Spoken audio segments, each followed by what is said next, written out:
Shalom, selamat pagi Bapak Ibu Saudara yang terkasih di dalam Tuhan Yesus Kristus. Selamat berjumpa kembali di dalam program Mimbar Gemar GEJA Penil Surabaya dan juga Anugerah Kemendung. Senang sekali hari ini bisa menjumpai Bapak Ibu Saudara kembali di dalam program Mimbar Gemar.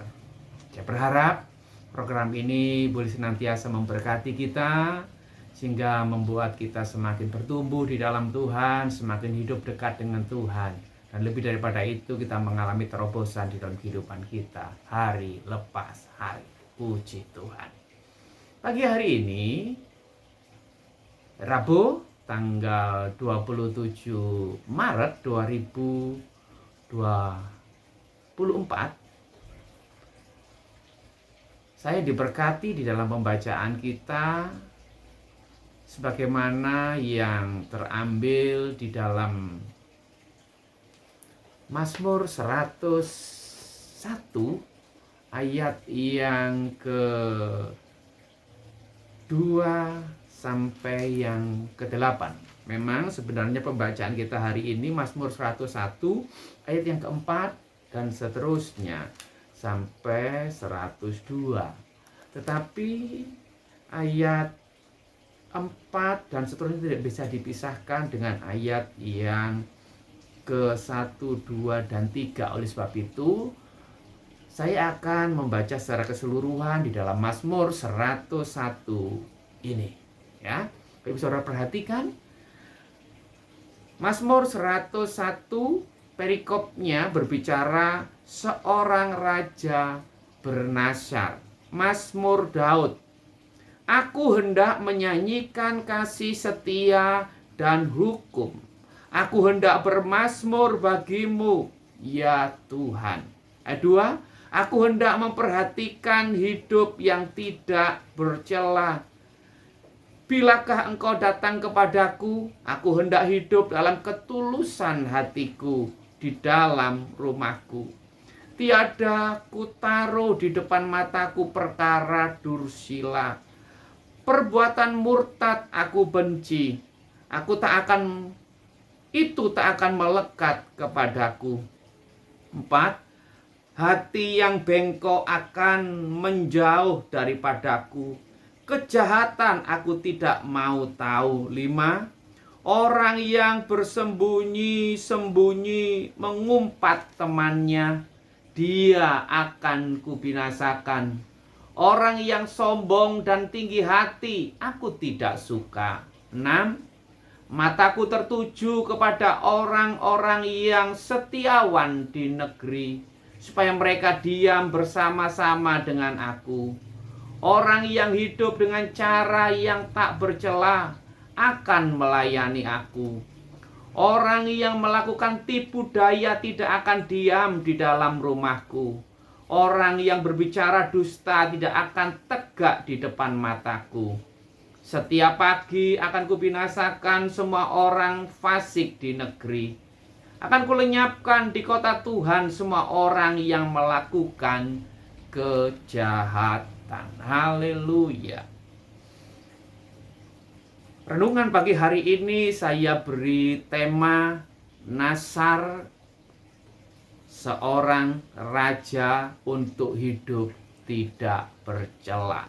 Nasar seorang raja untuk hidup tidak bercela. Bapak Ibu Saudara kekasih, Mazmur 101 adalah mazmur yang ditulis oleh Daud. Dan juga dalam saat yang sama dia sebagai raja atas Israel. Dalam posisi sebagai raja atas Israel, dia punya kuasa, dia punya wewenang, dia punya otoritas mutlak atas Israel. Tetapi dalam posisi kedudukannya yang tinggi sebagai raja, yang disegani, yang dihormati, tidak ada seorang pun yang berani menentang keputusan karena dia berkuasa. Tetapi dalam kekuasaannya sebagai raja atas Israel, dia tidak sewenang-wenang. Dia tidak hidup sembrono, tapi sebaliknya Daud sebagai raja, dia bernasar untuk hidup tidak bercela. Perhatikan dalam ayat yang kedua, aku hendak memperhatikan hidup yang tidak bercela. Ini bentuk nasar Daud di hadapan Allah, bahwa dia bukan semata-mata memperhatikan, memperlihatkan, menyatakan janji komitmennya, tetapi Daud bernasar sungguh-sungguh. Artinya apa? Nasar itu penekanannya, dia telah menetapkan janji dan komitmennya seumur hidupnya kepada Tuhan, untuk supaya dia menjadi pribadi yang sungguh-sungguh hidup tidak bercela. Dia akan membayar semuanya itu. Dia akan menepati janjinya. Karena seseorang yang bernasar kepada Tuhan, dia harus membayar dengan menyatakan janji dan komitmennya seumur hidup. Ibu saudara kekasih, bagaimana komitmen Daud, janji Daud, bahkan nasar Daud. Sehingga Daud dikatakan juga nasir Allah, yaitu pribadi yang berjanji dan mempersembahkan hidupnya sepenuhnya kepada Allah untuk supaya dia hidup tidak bercela. Apa saja? Dinyatakan bahwa Daud hidup dalam ketulusan. Ayat yang kedua bagian B. Bagian A dinyatakan, aku hendak hidup tidak bercela. Daud hidup dalam ketulusan. Kemudian dia berjanji, bernasar untuk tidak ada perkara hal-hal yang dursila ada di depan matanya. Ya kan? Ayat yang ketiga itu dinyatakan. Dan selanjutnya bagaimana Daud bernasar untuk membenci perbuatan murtad. Dia juga berjanji untuk tidak bengkok hatinya. Ayat yang keempat, dia berjanji untuk tidak hidup dalam kesombongan. Ayat yang kelima, bukan saja dia berjanji untuk supaya dia hidup tidak bercela, tapi dia juga berjanji orang-orang di sekitarnya juga harus hidup dalam ketulusan. Dia tidak mau ada tipu daya di dalam rumahnya. Dia tidak mau ada orang yang berbicara dusta di hadapannya. Bahkan dia tidak mau ada orang-orang yang melakukan kejahatan tinggal di dalam kerajaannya. Ini bentuk komitmen, janji dan nasar Daud untuk dia sungguh-sungguh hidup benar, tidak bercela di hadapan Allah. Karena dia menyadari dia telah bernasar, dia harus membayar nasarnya dengan totalitas seluruh kehidupannya sampai akhir hidupnya dipersembahkan untuk Tuhan. Dalam perjanjian lama ada beberapa pribadi yang dikenal sebagai nasir Allah. Salah satunya kita tahu juga Simson, yang sejak dari kecil sudah dipersembahkan kepada Tuhan sebagai nasir Allah. Sebagai nasir, dinyatakan bahwa pisau gunting tidak akan pernah menyentuh rambutnya. Dan anggur tidak akan pernah dia minum. Perkara-perkara dursila, perkara-perkara dosa tidak akan pernah dia lakukan. Itulah gambaran kehidupan seorang nasir Allah. Dan Simson dipanggil menjadi hakim bagi bangsa Israel. Dia juga sebagai nasir Allah. Tetapi kita tahu dalam perjalanan hidup Simson, dia jatuh. Dia termakan tipu daya Delila karena kesenangan daging dan dosa. Tetapi di akhir hidupnya, dia mengerti panggilannya. Dia kembali kepada komitmen dan janjinya sebagai seorang nasir Allah. Dia kembali dipulihkan oleh Tuhan. Dan dia kembali mempunyai kekuatan yang luar biasa. Akhirnya dia menghancurkan pemimpin-pemimpin Filistina. Pemimpin-pemimpin Filistin. Dan dia membunuh raja-raja pada akhir hidupnya.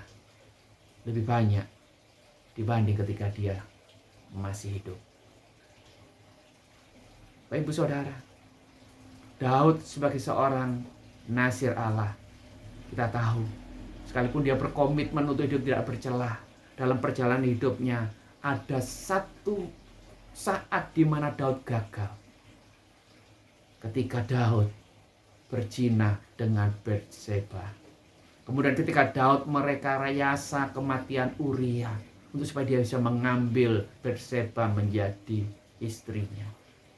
Ini dosa yang sangat fatal dan keji. Sehingga kemudian Allah menegur kesalahan, dosa dan pelanggaran Daud melalui Nabi Nathan. Tetapi Daud ketika ditegur Nabi Nathan, Daud menyadari dan minta ampun. Kemudian Daud minta supaya dipulihkan kembali.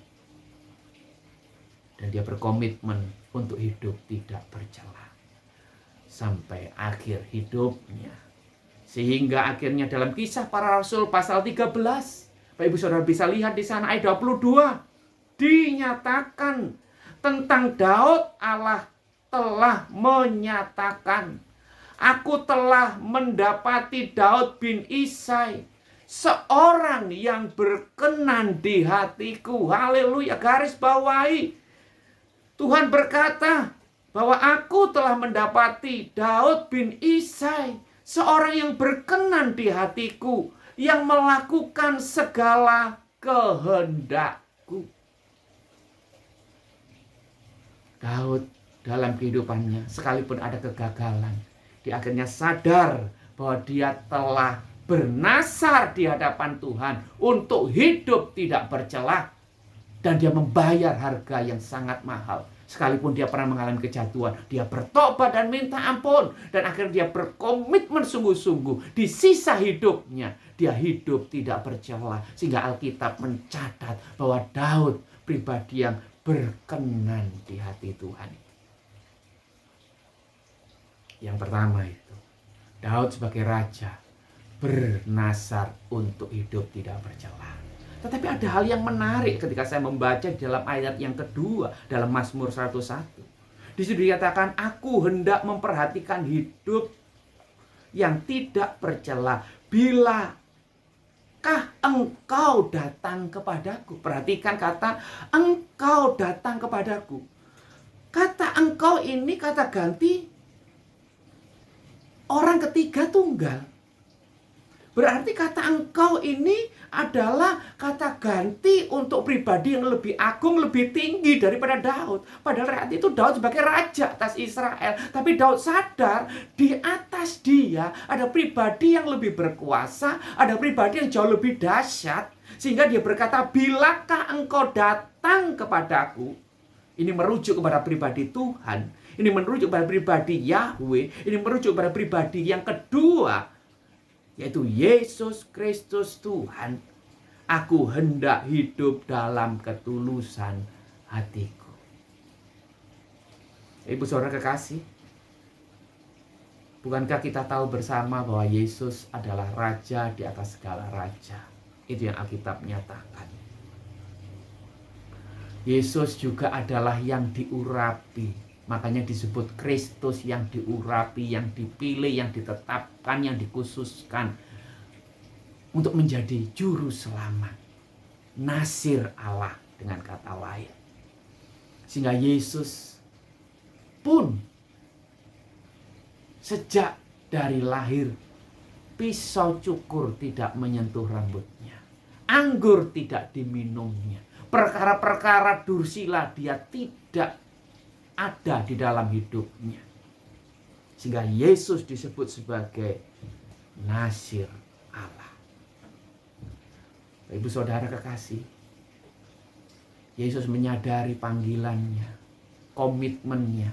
Dia memperhatikan, memperlihatkan, menyatakan kehidupannya tanpa celah sedikit pun. Dan ungkapan pernyataan itu kita bisa lihat dalam Yohanes pasal 17 ayat yang ke-19.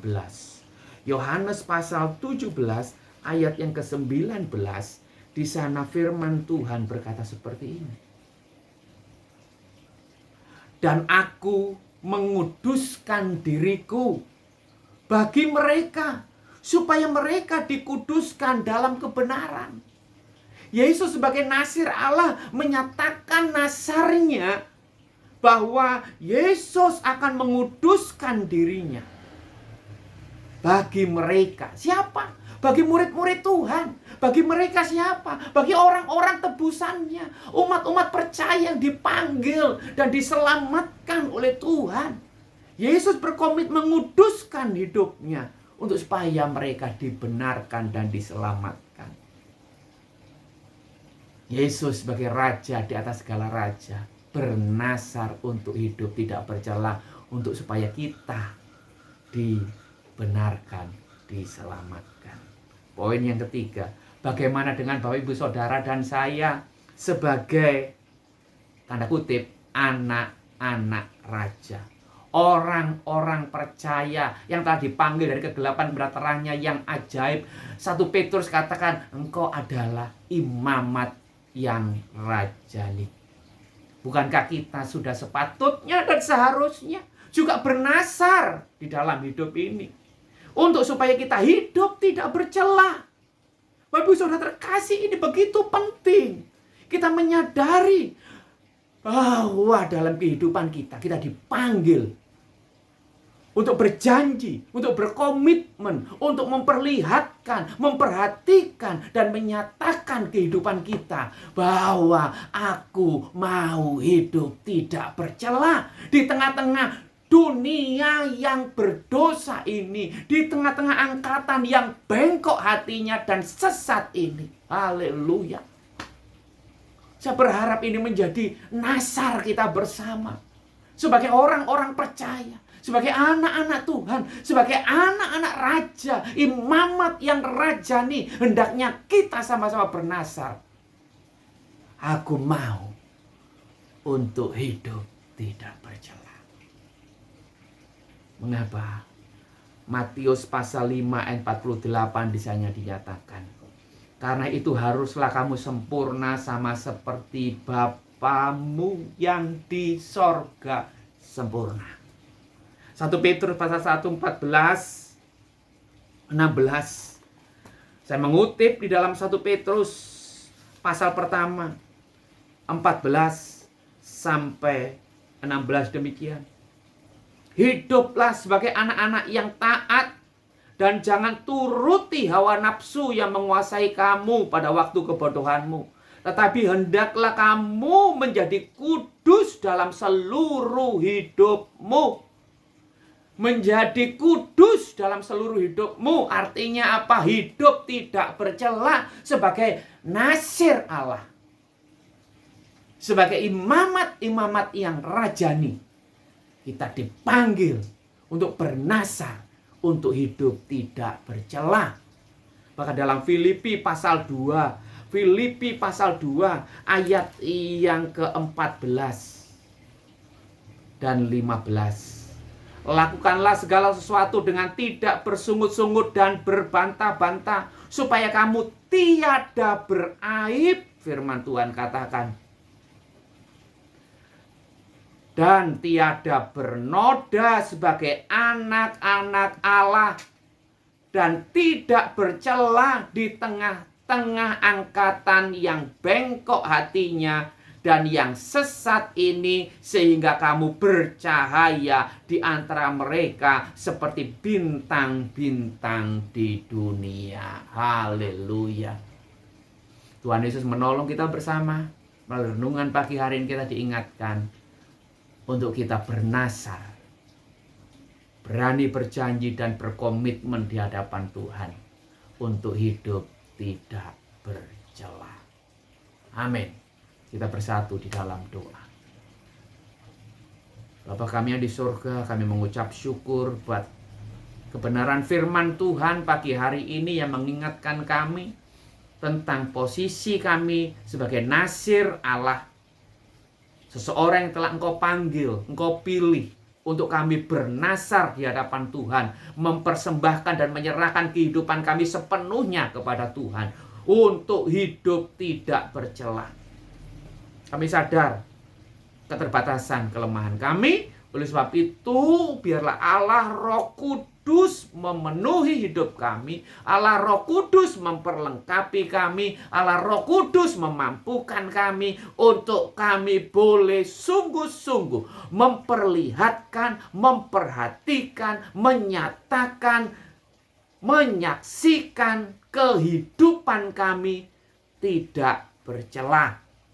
Dalam pribadi kami, keluarga kami, rumah tangga kami, gereja kami harus wajib hidup tidak bercela. Sama seperti Yesus Kristus Tuhan kami, kudus, tidak bercela.